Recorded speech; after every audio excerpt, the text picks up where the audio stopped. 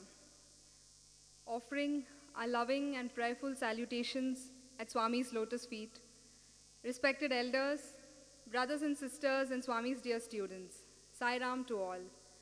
We also take this opportunity to wish everyone seated here and those joining us on the webcast a very happy, holy, and auspicious Ugadi as celebrated in the Karnataka and Andhra Pradesh states, as Gudi Padwa in Maharashtra, and Cheti Chand as celebrated by the Sindhis.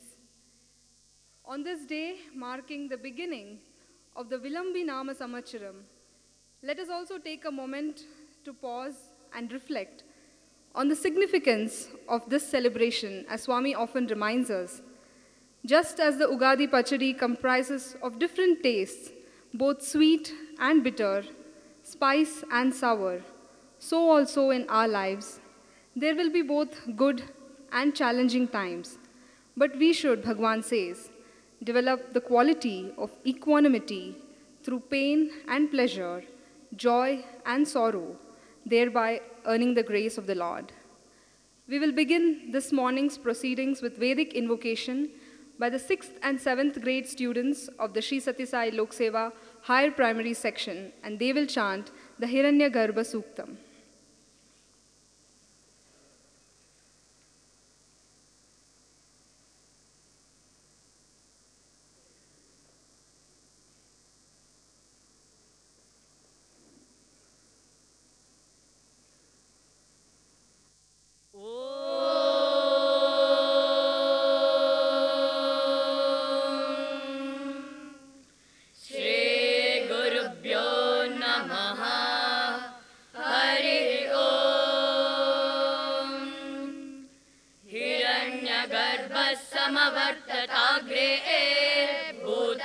जातपतिरेक आसीत् सदा धारा पृथिवीं ध्यामुते मां कस्मै देवाय हविषा विधेम या आत्मदा बलदा यस्य विश्व उपासते प्रशिशम्यस्य देवाः यस्य छायामृतं यस्य मृत्युं कस्मै देवाय हविषा विधेम यप्रानतो निमिषतो महित्वैकैद्राजा जगतो बभूव यैषे अस्य द्विपदश्चतुष्पदः कस्मै देवाय हविषा विधेम यस्येमे हिमवन्तो महित्वा यस्य समुद्रं रसया सहाहुः यस्येमा प्रदिशो यस्य बाहु कस्मै देवाय हविषा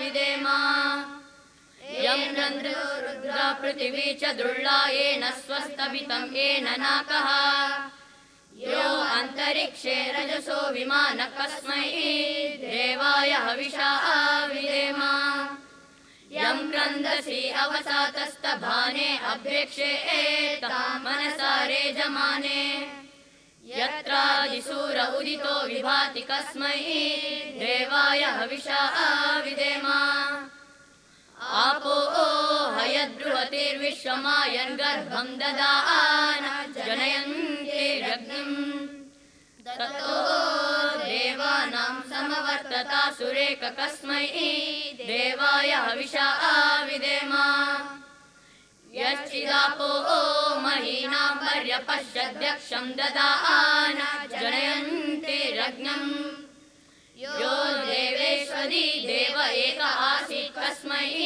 देवाय हविषा विधेम मानो हिंसे जनिताय पृथिव्या यो वादिवं सत्यधर्मा जजान यच्चापश्चन्द्रा बृहति जजान कस्मै देवाय हविषा विधेम प्रजापतेन त्वदेतानन्यो विश्वा जातानि परिता बभूव यथा मास्ते जुहुमस्तन्नो अस्तु वयं सामपतयोरयीणाम् शान्ति शान्ति शान्तिः हरिः ॐ तत्सत् Shri साईश्वरार्पणमस्तु।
Bhagwan's entourage returned only yesterday from yet another significant trip to Japan, Hong Kong, and Singapore.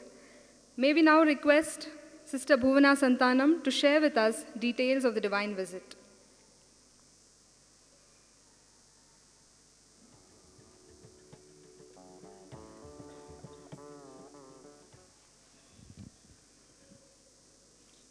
Om Shri Sai Ram. Offering our loving pranams and a happy Ugadi to everyone and all our students and devotees watching us live from around the world.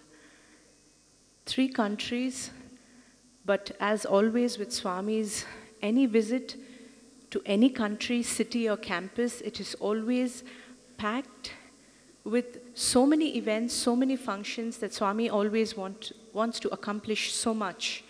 And this was yet another trip. And on the 8th of March, Thursday, Swami, along with his entourage, which this time included 2 of his engineering students from the Sri Sathya Sai Center for Human Excellence, also traveled with the entourage. And we departed to Singapore, and from Singapore it was an overnight transit, and the next afternoon we landed in Tokyo. There was a short transit in Tokyo, and from Tokyo, we proceeded to Niigata. Now, as you see on the screen, Niigata is in the northwest coast of Honshu, which is the largest island of Japan, and it faces the Sea of Japan. We were received very lovingly by Brother Genzo Makino that evening, and we proceeded to the hotel where the local authorities were waiting to meet Bhagwan even at 9 p.m. It was a wonderful meeting, and Swami made many revelations, and the local authorities pledged their entire support for the upcoming ashram, as the next morning Swami was going to do the Bhumi Puja.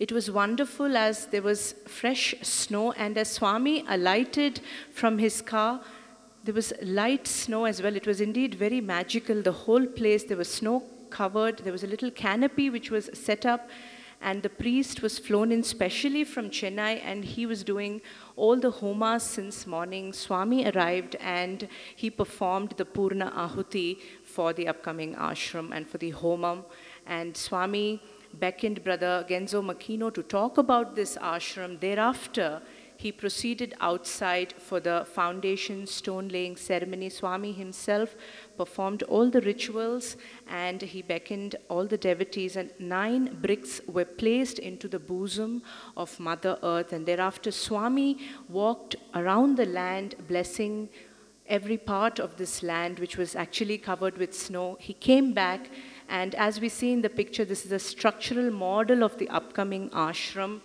And when Swami spoke to everybody, he said there are 3 fundamental aspects of this ashram. He said the first is the spiritual aspect, which will have a vision that the basic fundamental divinity, which is selfless love, will be made understood to everyone. He said the second aspect will be the social aspect, which will reflect in community service.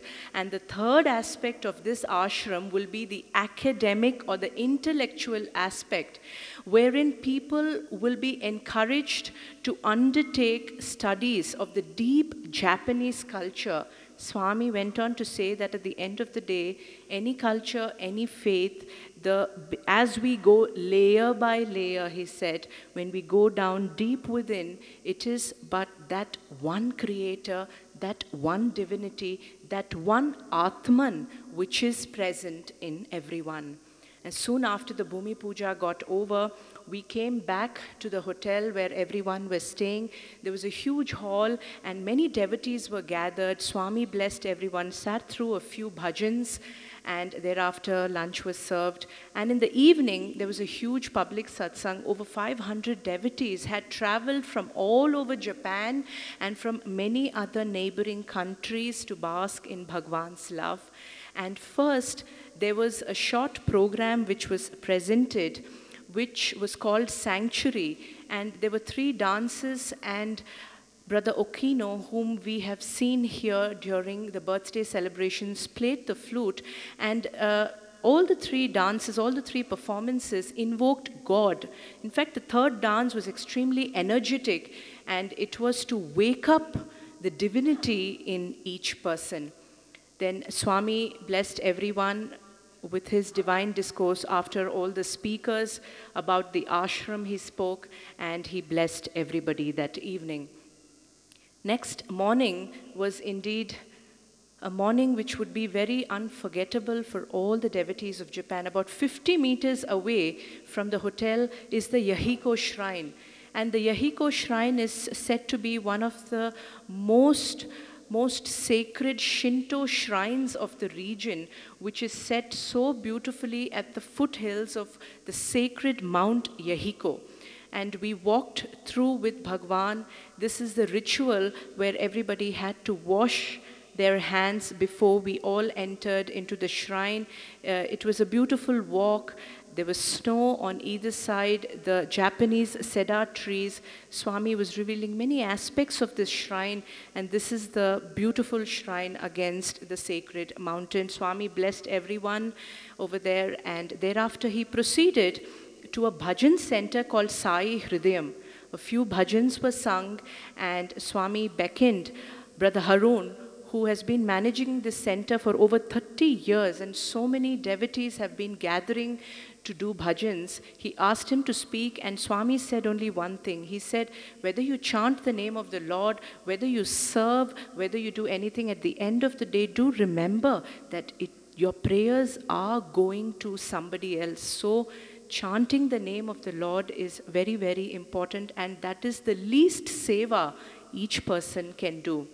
From there, we proceeded to another shrine called the Kakuta Sanson Shrine, which has been there for many years and belongs to a 90-year-old lady.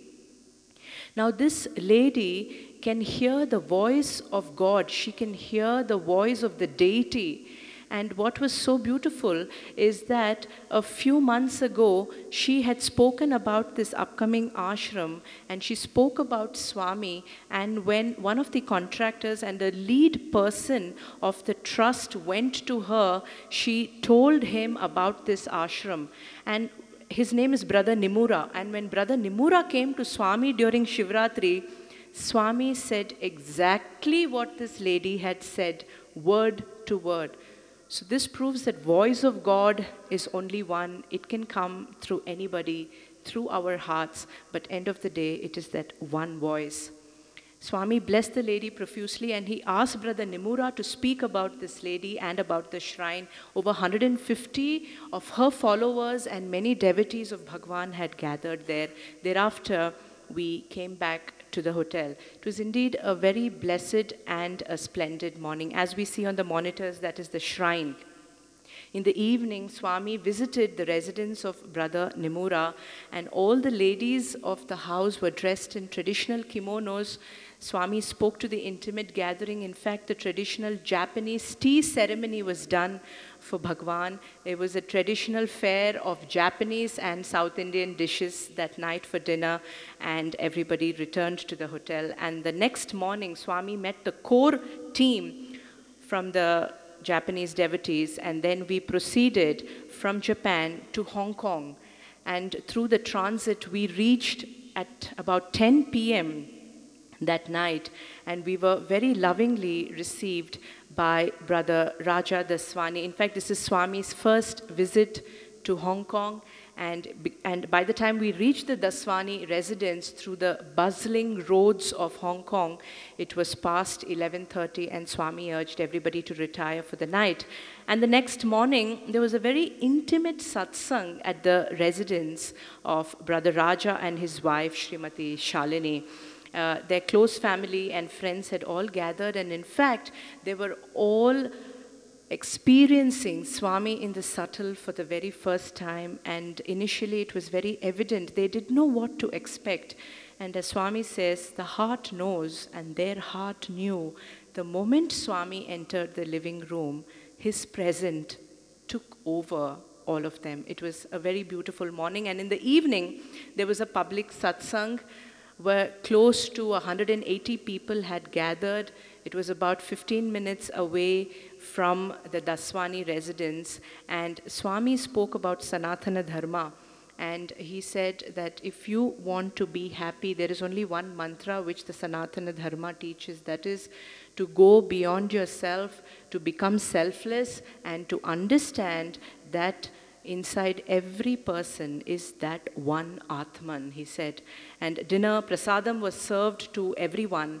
And the next afternoon actually, we had to depart from Hong Kong to Singapore, but in the morning, soon after breakfast, we went to an island called the Lantau Island to see the Tian Tan Big Buddha. It is the biggest sitting Buddha in the world. And we went there through a cable car, spectacular views. There is a monastery over there called the Polin Monastery. We all went inside, offered our prayers. In fact, to reach the Polin Monastery and the Big Buddha, one had to take a cable car from the mainland. It was wonderful. We finished our lunch, which was a vegetarian lunch at this monastery, which was a traditional lunch which was served to everyone. We proceeded to the airport and we took our flight to Singapore. We landed late evening, and the next morning Swami visited the office of Brother Kishore, and he gave them all very precious advice. In the evening was the public satsang at Sai Anandam. As always, over 400 devotees were gathered. Brother Kapilan Pillai welcomed the gathering and thanked Swami. He spoke about the various initiatives which are underway in Singapore. Then Swami beckoned Brother Anand to speak about the Annapurna breakfast program, and he traced the journey of this wonderful program since its inception. Swami then beckoned Sri Narsamurthy to speak, and then Swami delivered his divine discourse. The next morning, Swami visited the residence of Brother Tyagarajan. Brother Tyagarajan and his wife Srimati Shantani. He entered amidst bhajans, and it was again a very intimate gathering with the core team of Singapore and a few families who had also come from Malaysia. Swami beckoned Brother Ryan Tan, who's one of the youth leaders of Singapore, to speak about the various seva activities which the Singapore youth are undertaking, and they have formed something called as One Youth, and Swami gave them a 5-step mantra for all the youth to follow, and thereafter he called upon Dr. Sanjay Nair from Malaysia, a spirited young youth who's been through Balvikas and is a 3rd-generation Sai devotee, to talk about the various medical camps and the other medical seva which are being done in Kuala Lumpur. And after that, Swami spoke to everyone. He had his lunch, and that was the close of the morning session. In the afternoon, Swami visited the office of Brother Anthony Tan. He blessed all his staff, and from there proceeded to the residence of Dr. Yo and his wife, Mrs. Janice. Again, it was a very intimate gathering, and Swami asked all the Singapore devotees to sing the songs, and they started with "We Will Follow You," and it took all of us to a completely another realm. It was a very emotional evening, and thereafter Swami asked Dimitris Lambrianos to give a piano recital to everyone, and after that Swami spoke, dinner was served, and he retired to the Pillai residence for the night. And the next morning, we all proceeded to the Changi airport to catch our flight, which was yesterday, and we reached here around noon, thus ending a glorious trip to the 3 countries of Japan, Hong Kong, and Singapore. Sai Ram.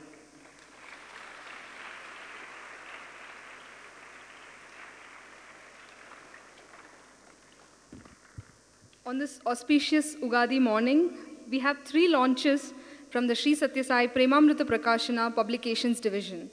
First, we have the DVD release of the Sri Sathya Sai Annual Sports and Cultural Meet 2018 of the Sri Sathya Sai Lok Seva Group of Institutions. May I now call upon our students Omkar Sai and Pratap BS from the Center for Human Excellence, along with Sai Preetham from the 2nd year pre-university. These students, as part of the video team, have actually shot the videos from various angles and also helped in the mixing of these videos.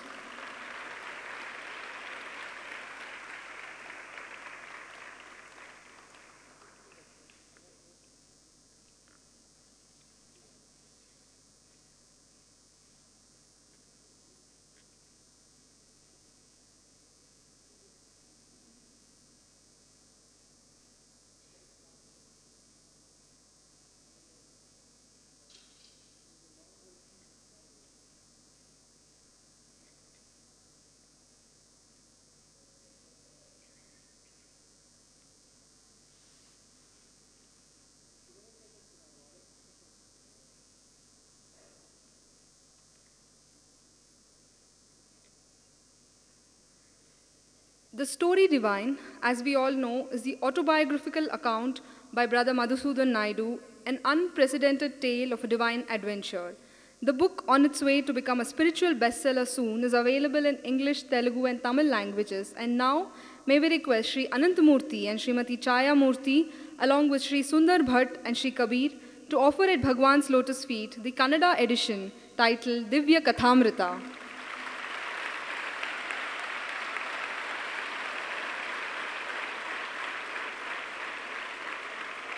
Long-standing devotees of Bhagwan for several decades, Sri Anantamurthy and Srimati Chaya Murthy have earlier translated several books in the Sai literature, and this is their 19th work of translation. After serving as the chairperson of the Mandya campus, Swami has blessed the devoted couple to mentor the Sri Sathya Sai Lok Seva higher primary and high school sections here at Muddenahalli. Sri Sundar Bhatt and Sri Kabir are both serving as teaching staff here at the Muddenahalli institutions.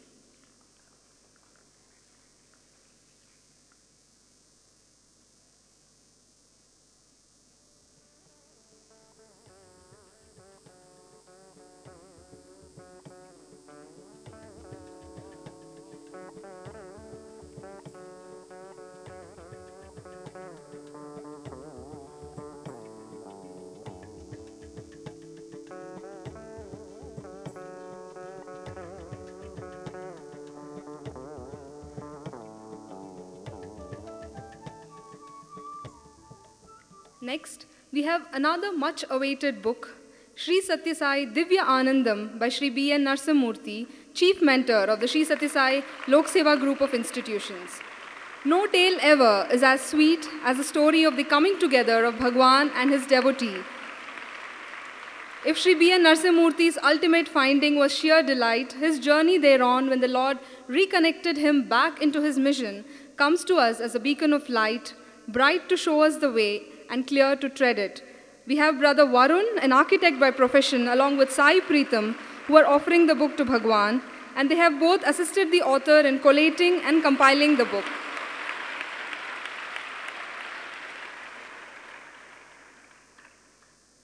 The book is a sequel to Sri Sathya Sai Divya Kripashraya, but in many ways, it is also the continuing biography of Bhagwan Sri Sathya Sai Baba as he continues his mission in the most mysterious manner since 2011, with every minute unfolding a new chapter in his glory. The author also provides an insight into the subtleties of the subtle form and various facets of Bhagwan's continuing mission.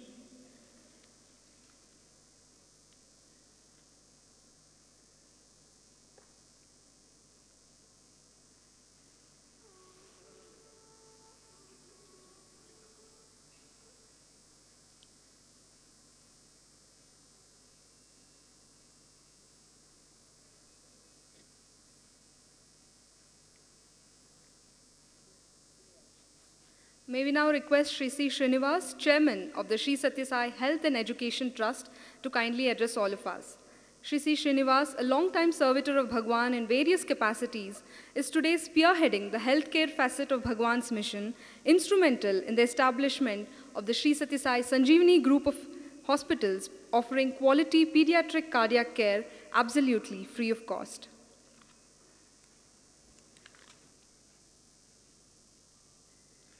Most beloved and dearest Swami, most respected and now revered Narsimurthy sir,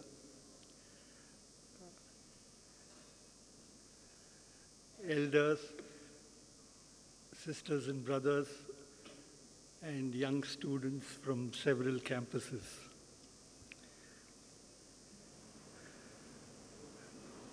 ಕನ್ನಡದಲ್ಲಿ ಹೇಳಬೇಕಾದ್ರೆ ಶ್ರೀ ವಿಲಂಬನಾಮ ಸಂವತ್ಸರ ಶುಭಾಕಾಂಕ್ಷೆಗಳು ನಿಮ್ಮೆಲ್ಲರಿಗೆ.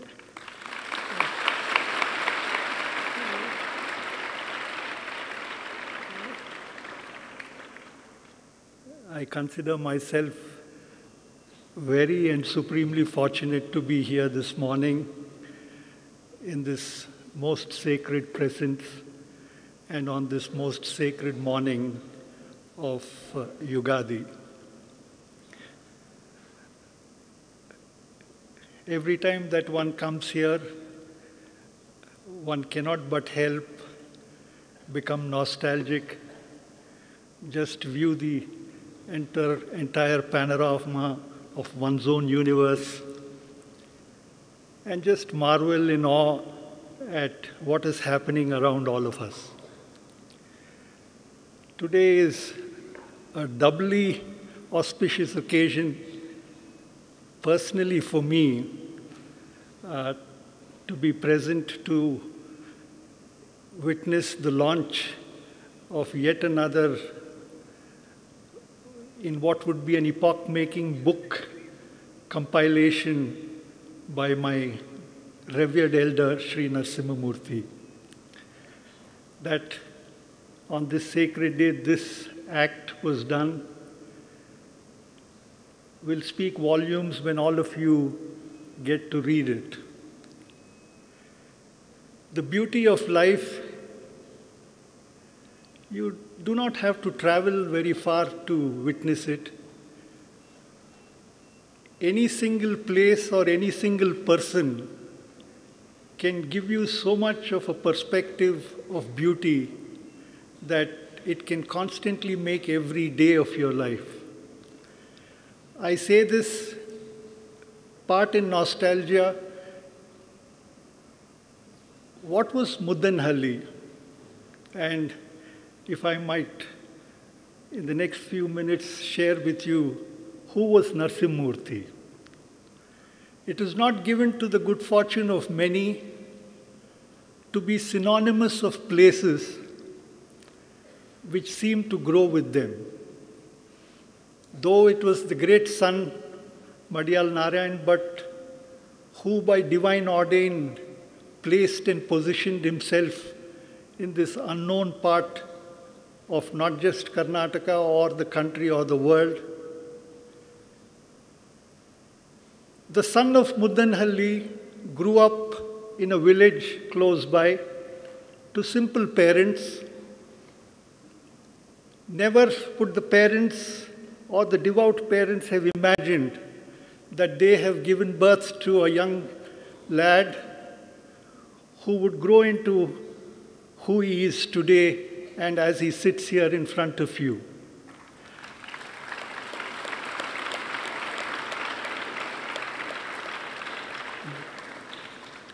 Quite a few people have been blessed with his friendship, with his company and association over many years. I think I can count myself as one of those fortunate few to have seen him, to have witnessed his going about his life, and more than anything else, how that great bond of love between Swami and him, and he and Swami, grew and became what it did. my memory certainly goes very vividly of him, which was possibly my first when I was a student. And as all of you, many of you in this hall are students, you naturally look forward to an ideal. It's very common when you are a young boy or a girl, you look forward to somebody who's an ideal, whom you would want to follow, whose life you would want to make your very own. I was a student, and yes, I was blessed by having close proximity to Swami, all right. And my first remembrance of Revered Narasimhamurthy was as a strapling young lad when he was called to speak in the old Purnachandra Hall, must be in the 70s. I think my memory is right. I must tell all of you here that somehow just seeing him at that point, while he still is handsome, but I must tell you the Narasimhamurthy of old was far more handsome,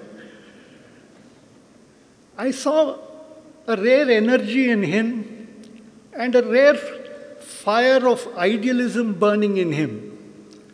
Maybe I had small embers of that within me, and amongst the array of speakers one would get to see then with Swami, and which had been a continuing phenomenon even to this day, when you get to hear and witness and learn from so many people who come and share their stories and their lives with you.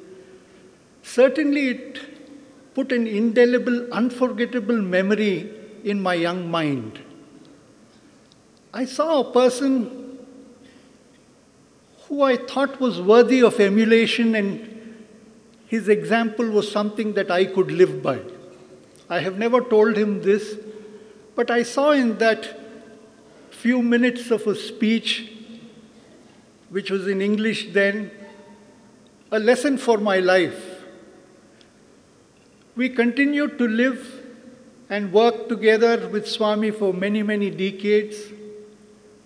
Though much of our work honestly didn't bring us physically very close to each other, there was great respect that I had for sure from a distance of him, of how he followed Swami and Swami's message so implicitly that it became a natural example for many, many youngsters, even outside of these Lokaseva institutions, to follow. What stood out in this personality was his impeccable, unquestionable, time-tested devotion to Swami. It is no understatement to make that every breath he seemed to take was a breath of surrender and devotion to Swami. He knew nothing else other than Swami, or what Swami told him to do, or what he waited for Swami to tell him to do. He was like a straight arrow that left its bow and knew only its target, and could not look hither and thither, look up or down, but reach its very end. He was a shining star of an example to very many students, and generations of them I do know who have learnt under his wings, whose sons or daughters also have learnt under his wings, and now quite possibly grandchildren are also learning under his wings. But the signal contribution that I think, which was even way beyond his comprehension and imagine, that came forth is, and which will now go into the history of the world, is when you get synonymous with a place. The beauty about a person or a place is it enables us to discover beauty when you just think of them. So if there is one person and if there is one place which will constantly fire imagination, enable deeper understanding, giving you constant, varied perspectives of life and better living, the person could be, in my mind, Murthy, and the place undoubtedly is Muddenahalli. These two are what would be shining examples of a life and a place. The greatest inspiration to life and to generations would come from people or from places. These are the only two examples humanity lives by. It could be any and every field of life. We look for an inspirational role model. As young boys, when you just release the DVD on sports, you look at a sports icon, you look at a sporting hero or a superstar to learn to live that life or play the game that way. You take every field of life in the corporate world, in the world that we live, you look at an icon and you want to aspire, you want to imbibe, you want to do every that you think you can so that you may live a part or possibly the whole of that life. And then you have a place. Certainly, as a young boy that he did come, and one does know of that, he never imagined Muddenahalli to grow into what it is growing. And mind you, it has hardly made a beginning. Because as time progresses, the beauty seems to get even more. Like the diamond which you keep cutting, the beauty keeps increasing moment to moment, cut by cut. So what will Muddenahalli mean to people? Every day here on, you don't have to come here to witness or experience its beauty. That is the great ability about a place which is created with love, which is created as a divine design, wherein wherever you are, the sheer thought of the place can make a roadmap for you, can give you a life or a way forward to you, can give you direction, can give you that seeking answer which you're waiting for. So that's a very rare ability that is not given to many places and also not given to many people. So on this auspicious Ugadi day, we have two great examples, certainly to me. Here is a man who seems to get younger by the year and the day, who has this infectious energy of sincerely devoting and working his entire life for Swami, something which all of us want to do. And the birth and being witness on this day of sitting with a person who has given birth to this place, who for times to come will mean so much, will give so much hope, so much succor, so much direction, and bring so much meaning to so many lives. That we are able to witness that today, on this day, in this holy presence, is undoubtedly the greatest good fortune of this Ugadi. I am beholden to Swami for having been, again by some divine incidents, be present here.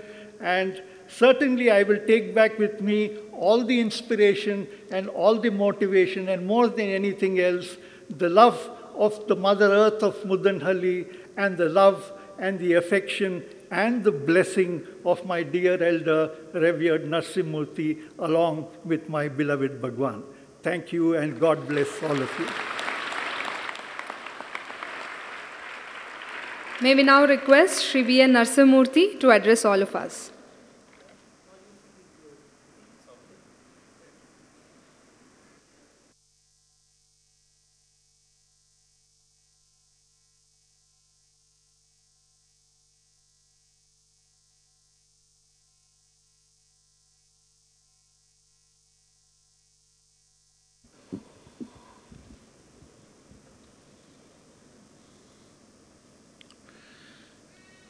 Offering our loving pranams at the lotus feet of our most beloved Bhagwan, revered Sri Indulal Shahji,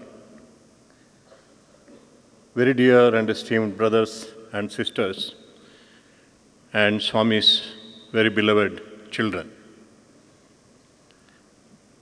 I am really humbled by what Brother Srinivas spoke. These words come from a person of the stature and achievement as Brother Srinivas, have a very profound effect on my soul, I would say. But I would like to confess, Narasimhamurthy was and is nothing but for Swami. Narasimhamurthy and Muddenahalli both are what Swami has made of them. In the book, just now, very graciously released by Bhagavan, the first chapter, I have named it Fortunate Beyond Deservedness. It was Margaret Mitchell who said, life is not obliged to give us what we expect. Life is not obliged to us to give us what we expect. But in my life, Swami proved this statement absolutely wrong. Not only did the life give me what I expected and much beyond my expectation, all this is surely because of Swami's love and compassion for me. Beginning with most noble, devoted parents, their devotion to God before Swami came into our life was something which impacted every one of us, their children. I remember how my mother, apart from devotion to God, she had so much of compassion for every living being in her life. So many incidents that really taught me most profound lessons. At this point of time, I would like to confess that what I learned at the feet of my mother when I was just 10-year-old is the ultimate lesson. And I have not learned anything more than that after having read thousands of books. It was Swami who spoke through her. And I would like to narrate one incident, how devotion and compassion, Daiva Prema and Jiva Karunya were enshrined in our heart by Swami, and how much devotion she had for Swami. Chikballapur is fortunate to be blessed whenever Swami moved from Puttaparthi to Whitefield. Swami would go through this town hundreds of times. I still remember one day, my mother, along with a few of the devotees from Chikballapur, they stood outside Chikballapur town towards Puttaparthi to have Swami's darshan. At that time, my mother was quite sick, and Swami came, stopped the car, and she wanted to touch Swami's feet. But Swami knew, omnipresent, omniscient Swami knew that she could not have bent down. Her health was very bad. And such a touching gesture, Swami, it was almost noon time on the asphalt road, barefoot, Swami got down from the car just to bless my mother. That was the devotion of mother. And naturally, all of us imbibed that devotion. More than that, compassion for poor people, compassion for all living beings was a hallmark of my mother. And we see it quite in ample measure in many, many incidents. One small incident I would like to narrate at this point of time. I know that we are all waiting to listen to Swami, but this particular incident, especially for my very dear students, boys and girls, it sums up what is devotion to God and what is compassion for fellow beings. That was a time when my father served as a revenue officer in the neighboring town to Chikballapur, 10 miles away, Sidlagatta. And there was one servant in our native home in Chikbalapur town who cleaned up the whole place all the time, especially the drains in the house, and the sanitary cleaning he was doing. And he was quite old, and he was a scheduled caste person, a Harijan, whom we call, Mahatma Gandhiji called them Harijans, men of God. And he had to perform his first daughter's marriage. Therefore, he came to Shidlagatta, where my father was serving at that point of time, came to our home seeking some help from father. And my mother was very, very compassionate, but I tell you, my mother was so loyal to father, I have not seen anybody else in my life. And my father was a very short-tempered person, and he was firebrand, I could say. But not even once my mother forget about talking back. Not even once when she was being bombarded for reason or no reason. She never looked up to her husband in defiance even once. She was an angel, absolute angel. And she told this old man who came all the way seeking help of my father, please wait, he will come. And that day my father was very upset when he reached home. Maybe something had happened in the office. He was very, very angry. As soon as he saw this person, my father flared up. He didn't allow him to speak also, asked him to get out of the house. I was a witness. My mother was there. And my mother knew why that man had come for daughter's marriage, some help for daughter's marriage. And I felt very bad. My mother immediately rushed into the puja room. We call it Devaramane, God's house, in the house. And I also went into puja room. My mother was sobbing. She was crying before God. And she was praying to God, God help him for his daughter's marriage. And she did something which is very, very stunning even for us today. You know, the ladies in these traditional families have the custom. Every time, a child falls sick or something goes wrong, they will put some money on the altar saying, God, help us. And that money ultimately will go to the temple, our family deity, which is Narasimha Swami temple here in the hill. Immediately my mother took out all the money which was offered to God by her, gave it to me. I was just a 9-year-old boy, was crying. I also started crying. She said, go by the back door, don't go by the front door. Don't tell your father. Take this money. Go to that man who is walking away from the house and give him this money. I was so touched, I ran.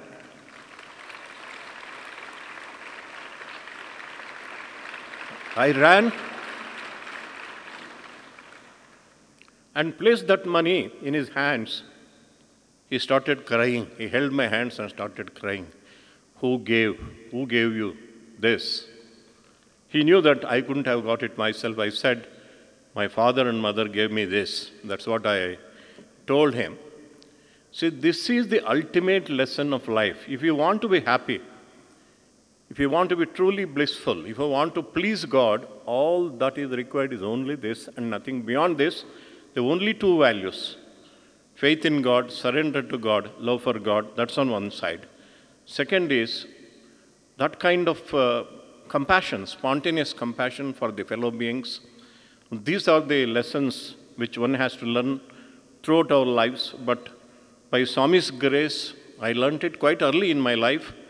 And more importantly, Swami came into our family. After that, he became the head of the family.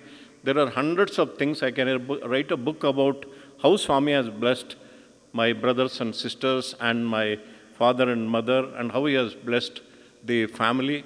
It's a most touching thing. Every step Swami was there. As far as I am concerned, I would say I didn't achieve anything in life. I didn't aspire to achieve anything in life. I just wanted to do what Swami asked me to do, because that's what he told me when he spoke to me for the first time in my life when I was 19-year-old. You do my work, I will do your work. That's all I have done.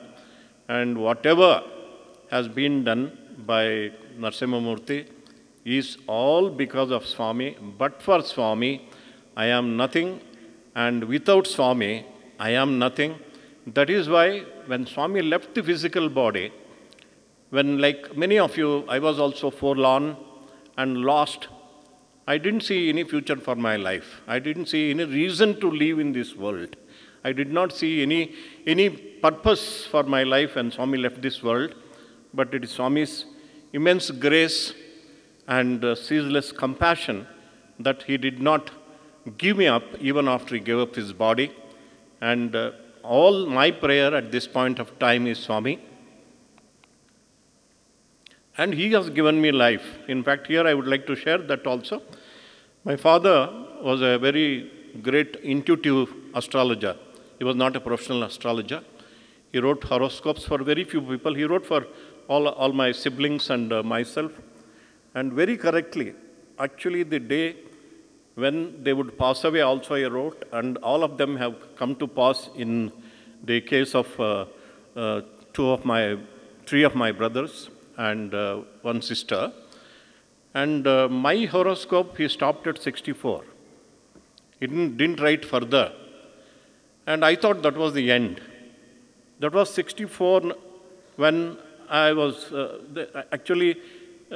64 when I was serving as warden in Vrindavan. That was the time Swami called me here and told me, you have to come back to Muddenahalli, you have got work here. And also he told me, in my first interaction, in his subtle form, he told me that I am giving you 20 more years of life extra for you for serving me.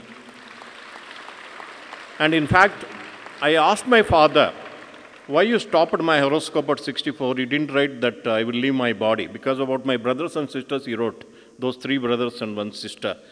He said, I am not sure, there is something here in your planetary positions. And if you continue to live, I cannot even imagine what you are going to do. You are only going to do God's work. That's what he had told me.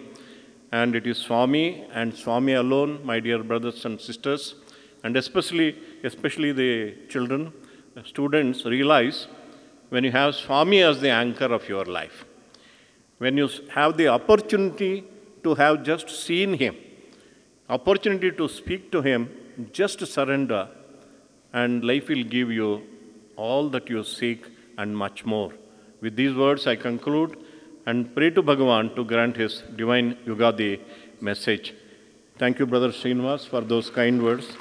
Thank you.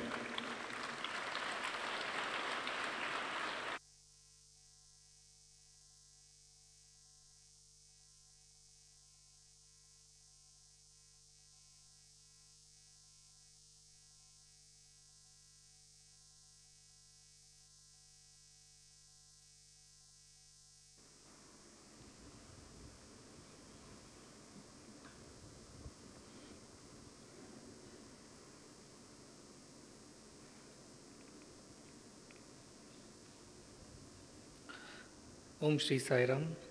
As we pray to Bhagavan to grant his divine message, I perceive him seated here in the throne in a white robe, and I repeat as he speaks. ಸ್ವಾಮಿಯನ್ನು ನಾವು ಅವರ ದಿವ್ಯ ಸಂದೇಶಕ್ಕಾಗಿ ಪ್ರಾರ್ಥನೆ ಮಾಡ್ತಾ ಇರೋ ಸಂದರ್ಭದಲ್ಲಿ ಸಿಂಹಾಸನದಲ್ಲಿ ಇಲ್ಲಿ ಕುಳಿತಿರೋದನ್ನು ನಾನು ನೋಡ್ತಾ ಇದ್ದೇನೆ. ಅವರ ಸಂದೇಶವನ್ನು ನಿಮಗೆ ತಲುಪಿಸುತ್ತೇನೆ.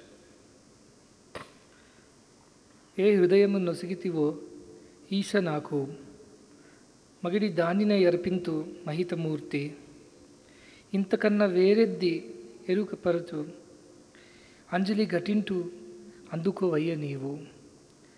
It means, the heart that you have given to me, O Lord,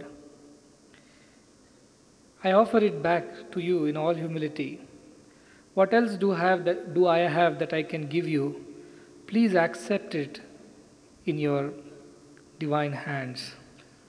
ಓ ಮಹಿತಮೂರ್ತಿ ಪರಮಾತ್ಮ, ನೀನು ನನಗೆ ಯಾವ ಒಂದು ಹೃದಯವನ್ನು ಕೊಟ್ಟಿದ್ದೀಯ ಅದನ್ನೇ ನಾನು ನನ್ನ ಕೈಗಳನ್ನು ಅಂಜಲಿಬದ್ಧನಾಗಿ ನಿನ್ನ ಚರಣಗಳಲ್ಲಿ ಸಮರ್ಪಣೆ ಮಾಡ್ತಾ ಇದ್ದೇನೆ. ಇದಕ್ಕಿಂತ ನಾನು ಏನನ್ನು ಹೆಚ್ಚನ್ನು ಕೊಡಬಲ್ಲೆ, ಅದನ್ನು ನೀನು ದಯವಿಟ್ಟು ಸ್ವೀಕರಿಸು. Dear embodiments of love, students, devotees, and all those who are witnessing this function, ದಿವ್ಯ ಪ್ರೇಮ ಸ್ವರೂಪಿಗಳೇ, ವಿದ್ಯಾರ್ಥಿನಿಯರೇ, ಭಕ್ತರೇ ಮತ್ತು ಈ ಒಂದು ಸಮಾರಂಭವನ್ನು ಎಲ್ಲೆಡೆಗಳಿಂದ ವೀಕ್ಷಿಸ್ತಾ ಇರ್ತಕ್ಕಂಥ ಎಲ್ಲ ಭಕ್ತರೇ. When man is born, he does not bring anything with him. ಯಾವುದೇ ಒಬ್ಬ ಮನುಷ್ಯ ಈ ಪ್ರಪಂಚಕ್ಕೆ ಬರುವಾಗ ಬರೀ ಕೈಯಲ್ಲಿ ಬರ್ತಾನೆ ಹೊರತು ಏನನ್ನು ತೆಗೆದುಕೊಂಡು ಈ ಪ್ರಪಂಚಕ್ಕೆ ಬರೋದಿಲ್ಲ. And when it is time to leave again, as destined by the time himself, there is nothing that he can carry back with him. ಕಾಲನ ನಿರ್ಧಾರದ ಮೇರೆಗೆ ಮನುಷ್ಯ ಈ ದೇಹವನ್ನು ಬಿಟ್ಟು ಹೋಗೋ ಸಂದರ್ಭದಲ್ಲೂ ಕೂಡ ಇಲ್ಲಿಂದ ತಾನು ಗಳಿಸಿದ್ದನ್ನು ಏನನ್ನೂ ಕೂಡ ತೆಗೆದುಕೊಂಡು ಹೋಗೋದಕ್ಕೆ ಸಾಧ್ಯ ಇಲ್ಲ. He comes with an empty hand and goes back with an empty hand. ಬರೀ ಕೈಯಲ್ಲಿ ಈ ಪ್ರಪಂಚಕ್ಕೆ ಬರ್ತಾನೆ ಮತ್ತು ಬರೀ ಕೈಯಲ್ಲೇ ಈ ಪ್ರಪಂಚದಿಂದ ಹೊರಗೆ ಹೋಗ್ತಾನೆ. How much ever he may desire, he cannot take one object, howsoever valuable or meaningless it may be, with him when he has to leave this world finally as ordained by time. ಸಮಯದ ಒಂದು ವಿಧಿಯ ಒಂದು ನಿರ್ಣಯದ ಪ್ರಕಾರ ಯಾವುದೇ ಮನುಷ್ಯ ಈ ಪ್ರಪಂಚವನ್ನು ಬಿಟ್ಟು ಹೋಗುವಾಗ ಯಾವುದೇ ಒಂದು ಅಮೂಲ್ಯವಾದಂಥ ವಸ್ತುವನ್ನಾಗಲಿ ಅಥವಾ ಯಾವುದೇ ಬೆಲೆ ಇಲ್ಲದಿರತಕ್ಕಂಥ ವಸ್ತುವನ್ನಾಗಲಿ ತಾನು ಎಷ್ಟು ಪ್ರಯತ್ನ ಪಟ್ಟರೂ ಕೂಡ ತೆಗೆದುಕೊಂಡು ಹೋಗೋದಕ್ಕೆ ಸಾಧ್ಯ ಇಲ್ಲ. However, the time that one spends on this earth between the birth and the death of oneself, one gets extremely attached to all the things that one accumulates or earns. ಆದರೆ ಮನುಷ್ಯ ಈ ಜನನ ಮರಣಗಳ ನಡುವಿನ ಜೀವನದಲ್ಲಿ ತಾನು ಗಳಿಸಿದಂಥ ವಸ್ತುಗಳ ಬಗ್ಗೆ ಅತ್ಯಂತ ಹೆಚ್ಚಿನ ವ್ಯಾಮೋಹವನ್ನು ಬೆಳೆಸ್ಕೊಳ್ತಾನೆ. All the sorrow that one experiences in this world is born out of this kind of attachment, which is sheer ignorance. ಈ ಪ್ರಪಂಚದಲ್ಲಿ ಮನುಷ್ಯ ಅನುಭವಿಸ್ತಕ್ಕಂಥ ಎಲ್ಲ ಸಂಕಟಗಳಿಗೂ ಮೂಲ ಕಾರಣ ಅಂತ ಹೇಳಿದರೆ ಅಜ್ಞಾನದಿಂದ ಉದಯವಾಗ್ತಕ್ಕಂಥ ಇಂಥ ಒಂದು ಅಶಾಶ್ವತ ವಸ್ತುಗಳ ಕಡೆಗಿನ ಒಂದು ವ್ಯಾಮೋಹವೇ ಆಗಿದೆ. One works day and night without rest or respite to accumulate and amass things of this world. However, none of these happen to come with that person at the time of departure. ಮನುಷ್ಯ ಅವಿಶ್ರಾಂತನಾಗಿ ಹಗಲಿರುಳು ದುಡಿದು ಇಂಥ ವಸ್ತುಗಳನ್ನು ಗಳಿಸುವುದಕ್ಕೆ ಕೂಡಿ ಹಾಕ್ಕೊಳ್ಳೋದಕ್ಕೆ ಎಷ್ಟೋ ಪ್ರಯತ್ನವನ್ನು ಮಾಡ್ತಾನೆ. ಆದರೆ ಕೊನೆಯಲ್ಲಿ ಅದು ಯಾವುದೂ ಕೂಡ ಅವನ ಸಹಾಯಕ್ಕೆ ಬರುವುದಿಲ್ಲ.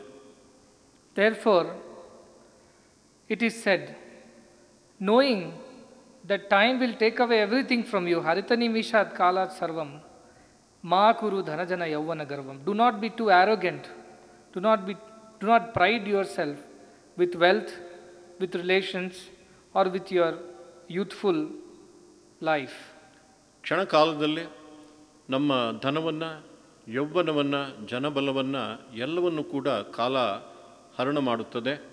ಆದ್ದರಿಂದ ಇದನ್ನು ಅರ್ಥ ಮಾಡಿಕೊಂಡು ಈ ವ್ಯಾಮೋಹವನ್ನು ನಾವು ಬಿಟ್ಟುಬಿಡಬೇಕು. ಮಾಯಾಮಯಮಿದಂ ಅಖಿಲಮಿತ್ವ ಬ್ರಹ್ಮಪದಂ ತ್ವಂ ಪ್ರವಿಶಾವಿದಿತ್ವ. Knowing that all this is an illusion which will disappear with the passage of time, therefore enter into the realm of divinity and take refuge at the feet of the divine. ಇದೆಲ್ಲ ಮಾಯಾ ಮರೀಚಿಕೆ ಎಂಬುದನ್ನು ಮನಗೊಂಡು ಇದರ ಬಗ್ಗೆ ವ್ಯಾಮೋಹವನ್ನು ಬಿಟ್ಟು ಶಾಶ್ವತನಾದಂಥ ಪರಮಾತ್ಮನ ಪಾದಗಳಲ್ಲಿ ಶರಣು ಹೋಗಬೇಕು ಮತ್ತು ಆ ಪರಮಾತ್ಮನ ಪರಮ ಪದವನ್ನು ನಾವು ಪಡಿಬೇಕು. Unless you understand this supreme truth that all that exists around you, all that you aspire for, desire for, and accumulate is temporary and would last only as long as you last, not beyond, you cannot aspire for higher things. ಈ ಪ್ರಪಂಚದಲ್ಲಿ ಉನ್ನತವಾದಂಥ ಗಳಿಕೆಯನ್ನು ನೀವು ನಿಜವಾಗಿ ಮಾಡಬೇಕು ಅಂತ ಇದ್ದರೆ ಈ ಪರಮೋಚ್ಚ ಸತ್ಯವನ್ನು ತಿಳ್ಕೊಳ್ಬೇಕು. ಏನು ಅಂತ ಹೇಳಿದರೆ, ಈ ಪ್ರಪಂಚದಲ್ಲಿರ್ತಕ್ಕಂಥದ್ದು ಯಾವುದೂ ಕೂಡ ಶಾಶ್ವತ ಅಲ್ಲ, ಅದು ಅಶಾಶ್ವತ. ನಿನ್ನ ದೇಹ ಇರುವವರೆಗೆ ಮಾತ್ರ ಅದು ನಿನಗೆ ಪ್ರಯೋಜನಕ್ಕೆ ಬರುತ್ತೆ ಹೊರತು ಆಮೇಲೆ ಏನು ಪ್ರಯೋಜನಕ್ಕೆ ಬರೋದಿಲ್ಲ.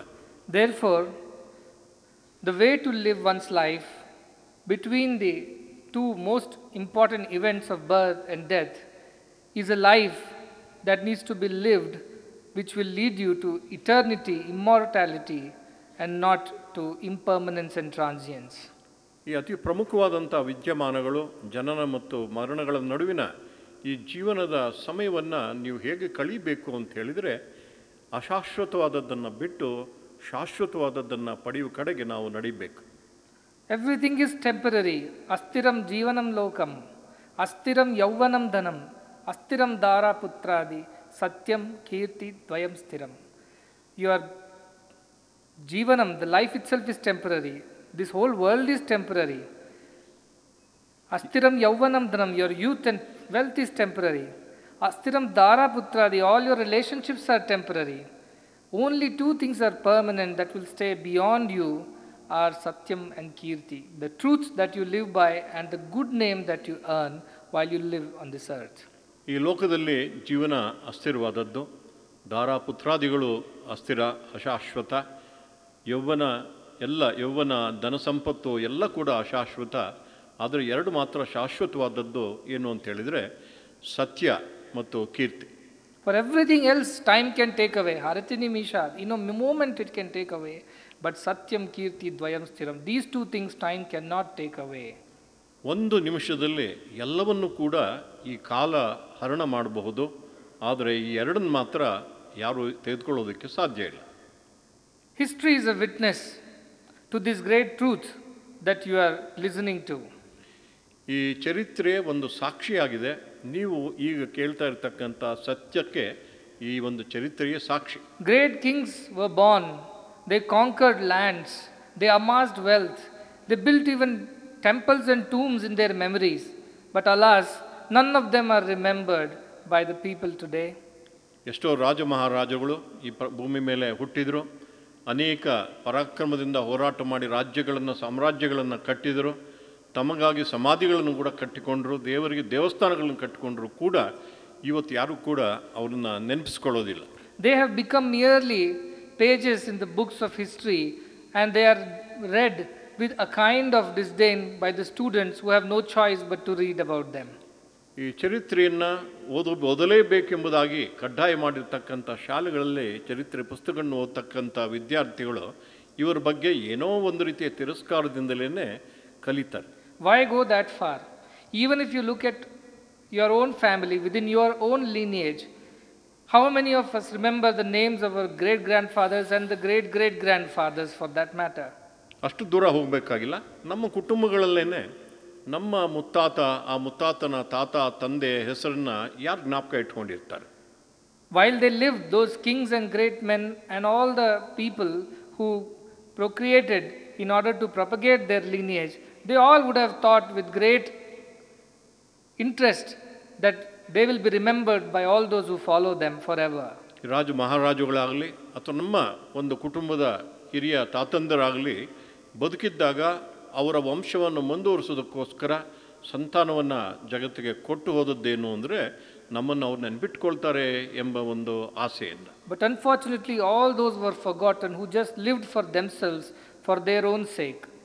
ಆದರೆ ದುರದೃಷ್ಟವಶಾತ್ ಅವರ ಹೆಸರುಗಳನ್ನೆಲ್ಲವನ್ನು ಕೂಡ ಈ ಚರಿತ್ರೆ ಮರೆತು ಹೋಗಿದೆ. ಅವ್ರ ಪಾಡಿಗೆ ಅವರ ಸ್ವಾರ್ಥಕ್ಕಾಗಿ ಯಾರು ಜೀವನ ಮಾಡ್ತಾರೆ ಅವರನ್ನು ಯಾರು ಕೂಡ ನೆನಪು ಇಟ್ಕೊಳ್ಳೋದಿಲ್ಲ.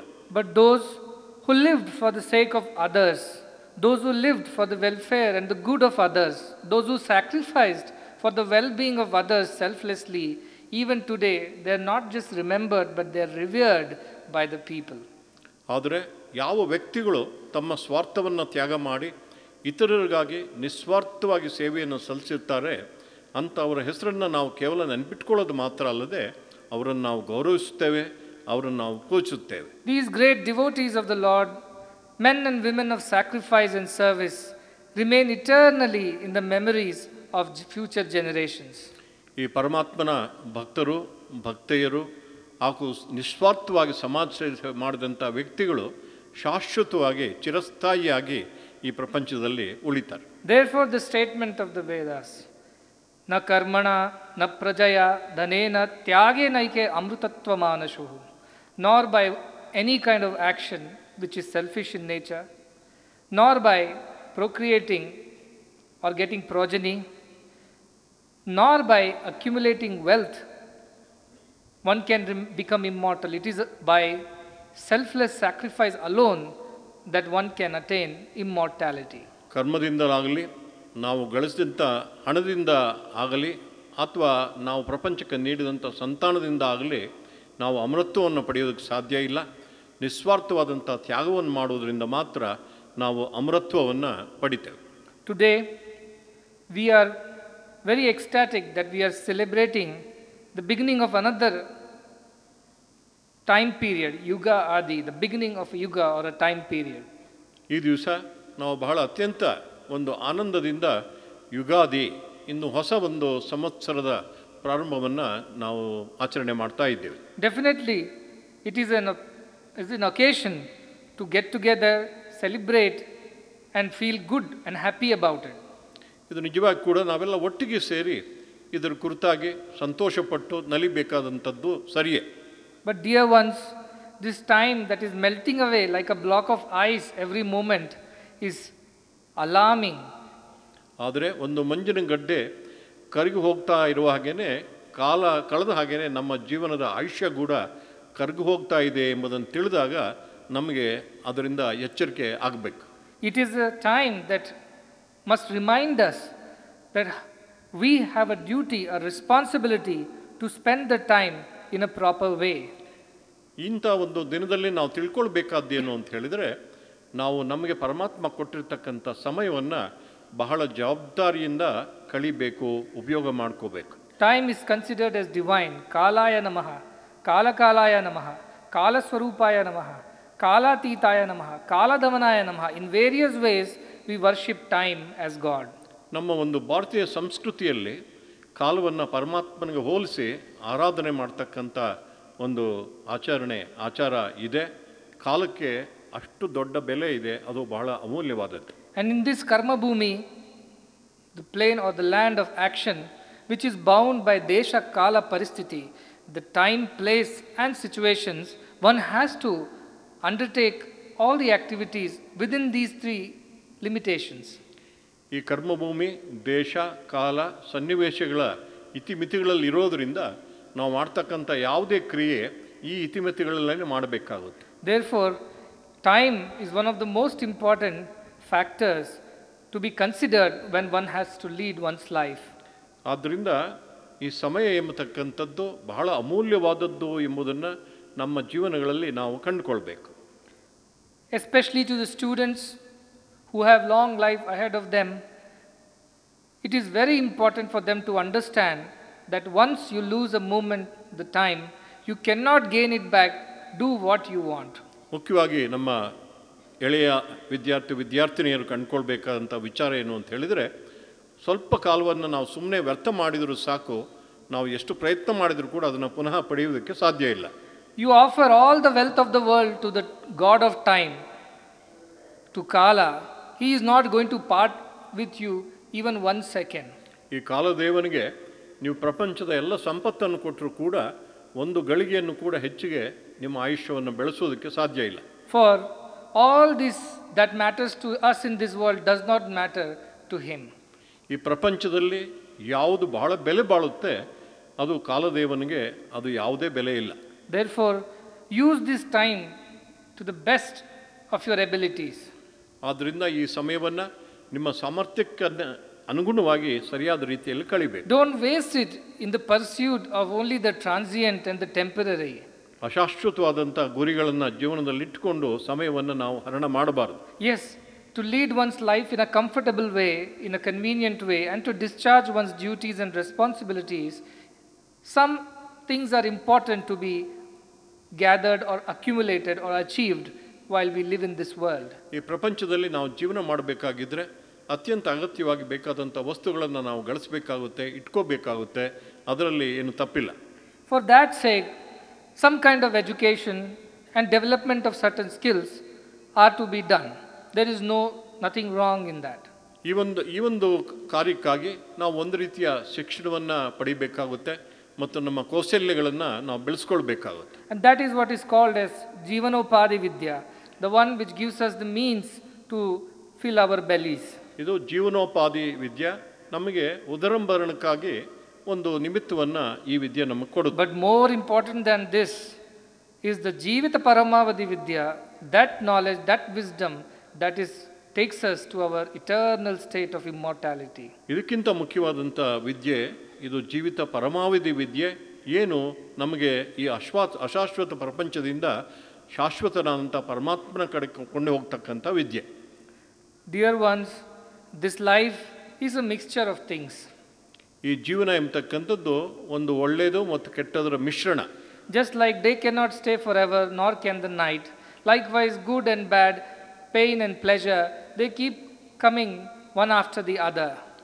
ಹಗಲು ರಾತ್ರಿ ಅದು ಒಂದಾದ ಮೇಲೆ ಒಂದು ಬರ್ತಾ ಇರುತ್ತೆ. ಹಗಲು ಮಾತ್ರ ಉಳಿಯೋದಿಲ್ಲ, ರಾತ್ರಿ ಮಾತ್ರ ಉಳಿಯೋದಿಲ್ಲ. ಈ ದ್ವಂದ್ವದ ಜಗತ್ತಿನಲ್ಲಿ ಸುಖ ದುಃಖ ಇವೆಲ್ಲ ಕೂಡ ಲಾಭ ನಷ್ಟ ಇದೆಲ್ಲ ಒಂದಾದ ಮೇಲೆ ಒಂದು ಬರ್ತಾನೆ ಇರ್ತವೆ. Therefore I say a pleasure is only an interval between two pains. ಆದ್ದರಿಂದ ಈ ಸುಖ ಎಂಬತಕ್ಕಂಥದ್ದು ಎರಡು ಕಷ್ಟಗಳ ನಡುವಿನ ಒಂದು ವಿರಾಮ ಅಂತ ನಾವು ಹೇಳ್ಬೋದು. Today if there is a pleasurable time, do not be too sure that it will last forever, because pain will follow someday or other. ಇವತ್ತು ನಿಮಗೆ ಸುಖ ಇದೆ ಎಂಬ ಕಾರಣಕ್ಕಾಗಿ ಇದು ಶಾಶ್ವತವಾಗಿರುತ್ತೆ ಅಂತ ನೀವು ತಿಳ್ಕೊಳ್ಬೇಕಾಗಿಲ್ಲ. ಅದು ಕೆಲವು ಕಾಲ ಮಾತ್ರ ಇರುತ್ತೆ, ಆಮೇಲೆ ಕಷ್ಟ ಬಂದೇ ಬರುತ್ತೆ. Similarly, some pain, some difficulties may come, but they also don't last. They also will pass, and then the pleasurable times will follow. ಅದೇ ರೀತಿಯಲ್ಲಿ ಕಷ್ಟ ನಷ್ಟಗಳು ಕೂಡ ನಮಗೆ ಬರ್ತವೆ, ಅವು ಕೂಡ ಶಾಶ್ವತವಾಗಿ ಉಳಿಯೋದಿಲ್ಲ.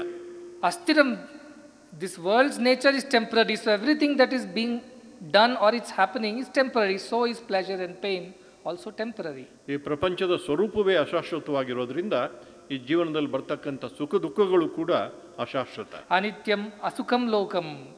This world is temporary. It doesn't give you lasting happiness. It is said by Lord Krishna himself in Bhagavad Gita. ಭಗವದ್ಗೀತೆಯಲ್ಲಿ ಭಗವಾನ್ ಶ್ರೀಕೃಷ್ಣ ಹೇಳಿದ ಹಾಗೆ ಈ ಪ್ರಪಂಚ ಅನಿತ್ಯವಾದದ್ದು, ಅಸುಖಕರವಾದದ್ದು. However, still to gain the permanent joy and happiness in this world, there is a way. ಆದರೆ ಶಾಶ್ವತವಾದಂಥ ಆನಂದ ಪಡೆಯುವುದಕ್ಕೆ ಈ ಜೀವನದಲ್ಲಿ ಒಂದು ದಾರಿ ಇದೆ. That is tyage naike amrutatva manashu. By sacrifice you can attain that immortality, that everlasting happiness. ಆದ್ದರಿಂದ ಈ ತ್ಯಾಗದಿಂದ ಮಾತ್ರ ಇಂಥ ಅಸೀಮಿತವಾದಂಥ ಆನಂದವನ್ನು, ಶಾಶ್ವತ ಆನಂದವನ್ನು ನಾವು ಪಡಿಬಹುದು. Therefore, dear devotees and children, on this auspicious occasion, when the God of time is reminding us once again that we have a way to lead our life so that we attain the highest, we attain the state of immortality that we all need to, let us take a pledge to use every moment of our life in a way that we sacrifice and serve others and thereby gain the eternal and permanent happiness. ಇಂಥ ಒಂದು ಶುಭ ದಿನದಂದು ನಾವು ಕಲಿಬೇಕಾದಂಥ ಪಾಠ ಇದುವೇನೆ. ಯಾವುದೂ ಶಾಶ್ವತವಾದದ್ದಲ್ಲ, ಸಮಯ ಬಹಳ ಅಮೂಲ್ಯವಾದದ್ದು.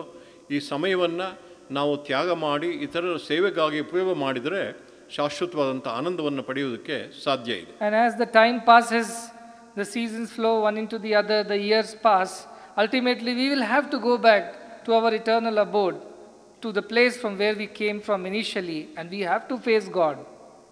ಈ ಸಮಯ ಕಳೆದ ಹಾಗೇನೆ, ಋತುಗಳು ಕಳೆದು ಹೋದ ಹಾಗೇನೆ, ಸಂವತ್ಸರಗಳು ಉರುಳಿ ಹೋದ ಹಾಗೇನೆ ಒಂದಲ್ಲ ಒಂದು ದಿನ ನಾವು ಈ ಪ್ರಪಂಚವನ್ನು ಬಿಟ್ಟು ಪರಮಾತ್ಮನನ್ನು ಎದುರಿಸಬೇಕಾದಂಥ ಪ್ರಮೇಯ. And at that point of time, when we have to face our divine master and we have to submit ourselves to his feet, we should have a pure heart to offer, not contaminated by any kind of greed, desire, attachment whatsoever. ಆ ಒಂದು ಕೊನೆಯ ಸಂದರ್ಭದಲ್ಲಿ ಪರಮಾತ್ಮನ ಸನ್ನಿಧಿಯಲ್ಲಿ ನಾವು ನಿಂತುಕೊಂಡಾಗ ಪವಿತ್ರವಾದಂಥ ಹೃದಯ ಇರಬೇಕು. ಯಾವುದೇ ಒಂದು ಲೋಭ ಮೋಹ ಇಲ್ಲದೆ ಇರತಕ್ಕಂಥ ಒಂದು ನಿಷ್ಕಳಂಕವಾದಂಥ ಹೃದಯ ಇದ್ದರೆ ಪರಮಾತ್ಮನಿಗೆ ನಾವು ಸಮರ್ಪಣೆ ಮಾಡ್ಬೋದು. Therefore, let us use all the time that has been given to us. Is the greatest gift of God to us. Time. and use it very, very well and not squander it away in paltry pursuits. ಸಮಯ ನಮಗೆ ಪರಮಾತ್ಮ ಕೊಟ್ಟಿರ್ತಕ್ಕಂಥ ಅತ್ಯಂತ ಅಮೂಲ್ಯವಾದಂಥ ಒಂದು ಕೊಡುಗೆ, ಅದನ್ನು ನಾವು ವ್ಯರ್ಥವಾಗಿ ಕಳಿಬಾರ್ದು. Let us not only worry or celebrate one such occasion like this. Every minute, every moment is a new beginning. It's another opportunity to set right what we have not done correctly and take steps to do things better. ಈ ದಿನ ಮಾತ್ರ ಒಂದು ಹೊಸ ಕಾಲನ ನಾವು ಸ್ವಾಗತಿಸುವುದಲ್ಲ, ಪ್ರತಿ ಕ್ಷಣದಲ್ಲೂ ಕೂಡ ನಮಗೆ ಆಮೇಲೆ ಬರ್ತಕ್ಕಂಥ ಕ್ಷಣ ಹೊಸದಾಗಿರುತ್ತೆ. ಇದನ್ನು ನೆನಪಲ್ಲಿಟ್ಕೊಂಡು ಅದನ್ನು ಸದ್ವಿನಿಯೋಗವನ್ನು ಮಾಡಬೇಕು. Definitely you should not live in the past. Past is past, but definitely you should learn from the past. ಈ ಒಂದು ಭೂತಕಾಲದಲ್ಲಿ ಬದುಕಿ ನಾವಿರಬಾರ್ದು, ಅದನ್ನು ಮರ್ತೋಗ್ಬೇಕು. ಆದರೆ ಭೂತಕಾಲದಿಂದ ನಮ್ಮ ಅನುಭವದಿಂದ ನಾವು ಪಾಠಗಳನ್ನು ಕಲ್ತ್ಕೋಬೇಕು. What we have learned, let us apply it in the present and thereby make the future glorious and divine. ಈ ಭೂತಕಾಲದಿಂದ ಕಲಿತ ಪಾಠಗಳನ್ನು ನಾವು ಈ ವರ್ತಮಾನ ಕಾಲದಲ್ಲಿ ಅದನ್ನು ಅನ್ವಯ ಮಾಡಿಕೊಂಡು ನಮ್ಮ ಭವಿಷ್ಯ ಉಜ್ವಲವಾಗುವ ಹಾಗೆ ಮಾಡಿಕೊಳ್ಳಬೇಕು. To all of you, my bountiful blessings on this happy occasion, and I wish and aspire that all of you would take this message of not wasting time very, very seriously to your heart and put all the efforts to ensure that here onwards every passing moment should bring us closer to our divine self. ಈ ಒಂದು ಶುಭ ಸಂದರ್ಭದಲ್ಲಿ ನಿಮಗೆಲ್ಲರಿಗೂ ಕೂಡ ನನ್ನ ಹೇರಳವಾದಂಥ ಆಶೀರ್ವಾದವನ್ನು ನೀಡ್ತಾ ಇದ್ದೇನೆ. ಸಮಯದ ಬೆಲೆಯನ್ನು ಸರಿಯಾಗಿ ಅರ್ಥ ಮಾಡಿಕೊಳ್ಳಿ, ಈ ಪಾಠವನ್ನು ನೀವು ಜೋಪಾನವಾಗಿ ಇಟ್ಕೊಳ್ಬೇಕು ಎಂಬುದು ನನ್ನ ಆಶೆ.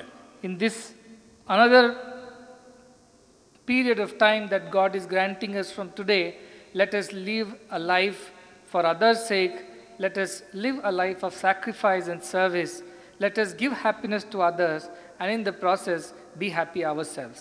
ಪರಮಾತ್ಮ ನಮಗೆ ಈಗ ಕೊಡ್ತಾ ಇರತಕ್ಕಂಥ ಇನ್ನೊಂದು ಹೊಸ ವರ್ಷದಲ್ಲಿ ನಮ್ಮ ಜೀವನವನ್ನು ನಿಸ್ವಾರ್ಥವಾಗಿ ತ್ಯಾಗ ಮಾಡಿ ಇತರರ ಸೇವೆಯನ್ನು ನಾವು ಮಾಡಿ ನಿಜವಾದ ಶಾಶ್ವತ ಆನಂದವನ್ನು ಪಡೆಯೋಣ. To everyone, bountiful blessings, and with that I bring the discourse to a close. ಎಲ್ಲರಿಗೂ ಕೂಡ ನನ್ನ ಆಶೀರ್ವಾದಗಳನ್ನು ತಿಳಿಸ್ತಾ ಉಪನ್ಯಾಸವನ್ನು ಇಲ್ಲಿಗೆ ಮುಗಿಸ್ತಾ ಇದ್ದೇನೆ. Hari Bhajana.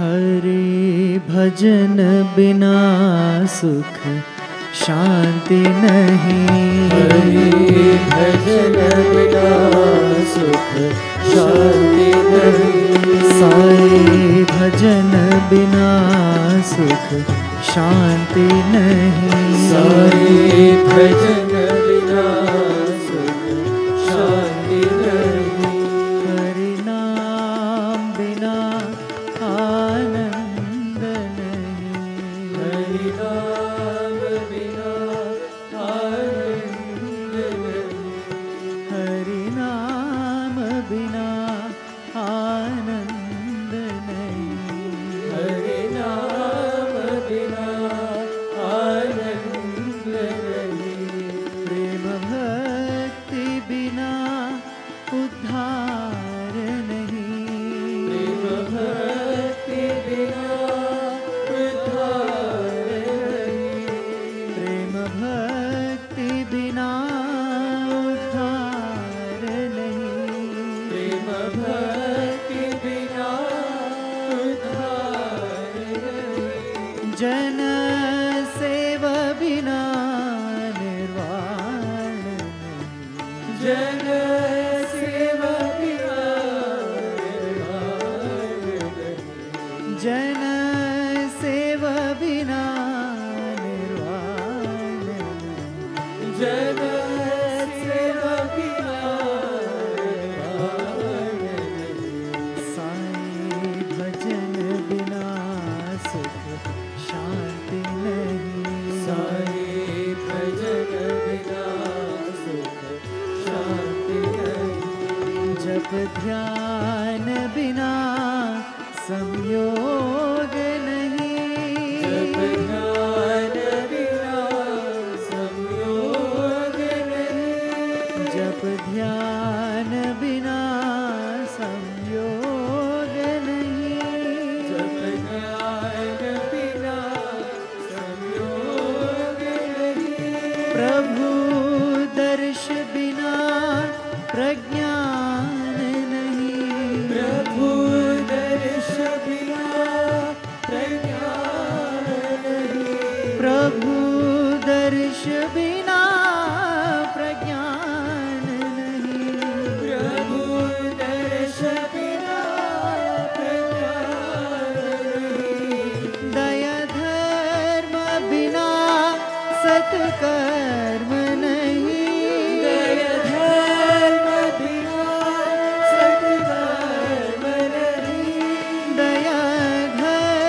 सुख शांति नहीं, हरि भजन बिना सुख शांति नहीं, साई भजन बिना सुख शांति नहीं, साई भजन बिना सुख शांति नहीं, हरि भजन बिना सुख शांति नहीं, हरि भजन बिना सुख शांति नहीं, हरि नाम बिना आनंद नहीं, साई भजन बिना सुख शांति नहीं।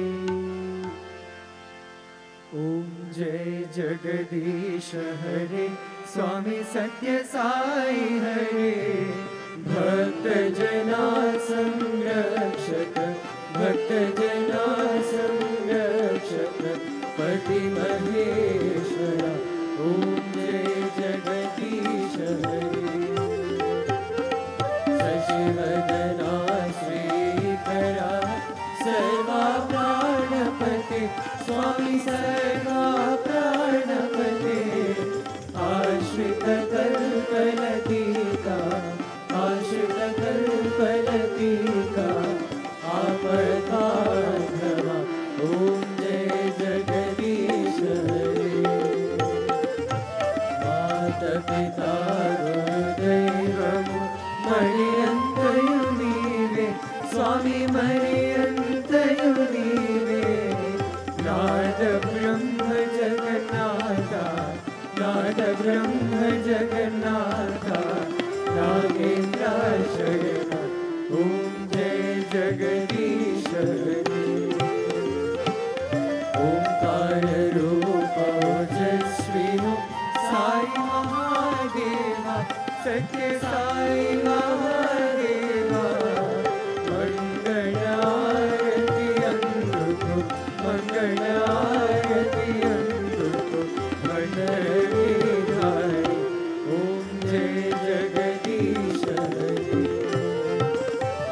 नारायण नारायण ओम सत्य नारायण नारायण नारायण ओम, नारायण नारायण ओम सत्य नारायण नारायण ओम, सत्य नारायण नारायण ओम। ओम जय सद्गुरुदेवा, नारायण नारायण ओम सत्य नारायण नारायण नारायण ओम, नारायण नारायण ओम सत्य नारायण नारायण ओम, सत्य नारायण नारायण ओम। ओम जय सद्गुरुदेवा, नारायण नारायण ओम सत्य नारायण नारायण नारायण ओम, नारायण नारायण ओम सत्य नारायण नारायण ओम, सत्य नारायण नारायण ओम।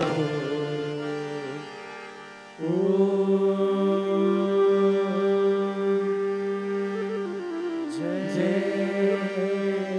सद्गुरुदेवा।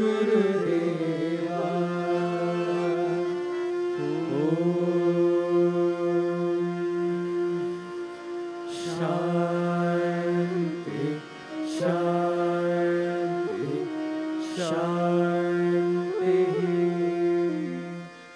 समस्त लोका सुखिनो भवन्तु, समस्त लोका सुखिनो भवन्तु, समस्त लोका सुखिनो भवन्तु।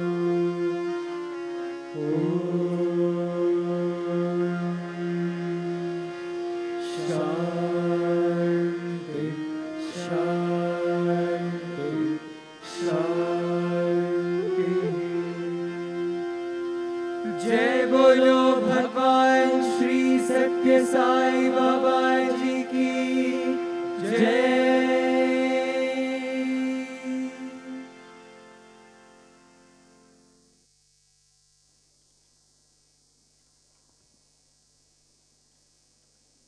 Om Shri Sai Ram. This evening we have a cultural program titled Prahalada Charitramu, presented by the Melatoor Bhagavata Mela Natya Vidya Sangam from Melatoor. The program will commence at 6 p.m. and we request everyone to be seated by 5:30 p.m. Sai Ram.